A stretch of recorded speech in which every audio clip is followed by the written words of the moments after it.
আজ 18ই মার্চ সোমবার, আদ্রা নক্ষত্র, সৌভাগ্য যোগ।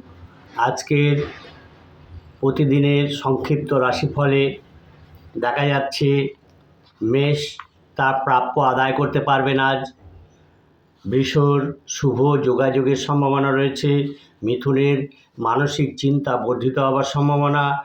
কর্কটের জীবাণু সংক্রমণের সম্ভাবনা রয়েছে। সিংহের যকৃতের কোনো সমস্যা দেখা দিতে পারে।